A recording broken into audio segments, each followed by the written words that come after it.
শেখ হাসিনা সরকারের আমলে যেন দুর্নীতির পস্য সাজিয়ে বসেছিল আওয়ামী লীগ ও শেখ পরিবার। যে যেভাবে পেরেছে গ্রাস করেছে রাষ্ট্রের সম্পদ। বাদ যায়নি শেখ হাসিনার গাড়ি চালক ও পিয়নও। নিয়মনীতির বাইরে গিয়ে সরকারের বিশেষ কোটায় রাজকের প্লট বরাদ্দ প্রাপ্তের তালিকায় আছেন সাবেক প্রধানমন্ত্রী কার্যালয়ের গাড়ি চালক ও আওয়ামী লীগের দলীয় কার্যালয়ের অফিস পিয়ন।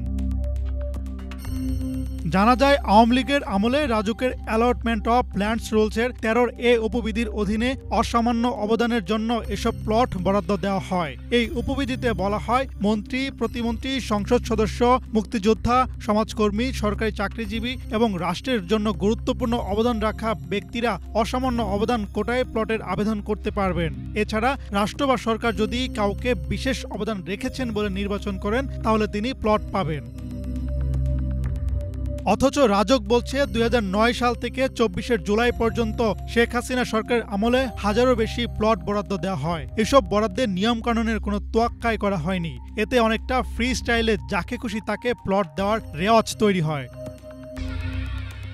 সাবেক প্রধানমন্ত্রী কার্যালয়ের গাড়ি চালক নুরুল আলম, নূর নবী ও শাইনের নামে বিশেষ কোটায় প্লট বরাদ্দ দিতে গত বছরের জানুয়ারি প্রধানমন্ত্রী কার্যালয় থেকে চিঠি দেওয়া হয়। এতে তড়িঘড়ি করে প্লট বরাদ্দে তৎপর হয়ে ওঠে রাজক। দ্রুততম সময়ে তাদের নামে ঝিলমিল আবাসিক প্রকল্পে 5 কাঠা করে প্লট বরাদ্দ দেওয়া হয়। এই 3 জন সহ তালিকায় থাকা 12 জন গাড়ি চালকের মধ্যে অন্যরা হলেন মতিউর রহমান, নুরুল ইসলাম লিটন, মিজানুর রহমান, সাইফুল ইসলাম, বুরহান উদ্দিন ও মাহবুব হোসেন গং। তাদের সবাইকে উপবিধি 13A এর অনুসারে রাষ্ট্রীয় বিশেষ অবদান রাখার জন্য প্লট বরাদ্দ দেওয়া হয়। কিন্তু প্রশ্ন হচ্ছে, গাড়ি চালক রাষ্ট্রের জন্য কি বিশেষ অবদান রেখেছে? গাড়ি চালক ছাড়াও বিশেষ কোটায় রাজকের বহু মূল্যবান প্লট পেয়েছেন আওয়ামী লীগের দলীয় কার্যালয়ের বেশ কয়েকজন অফিস সহকারী বা পিয়ন। তাদের মধ্যে উত্তরা প্রকল্পে প্লট পান মিজানুর রহমান মিন্টু ও শেখ লোকমান।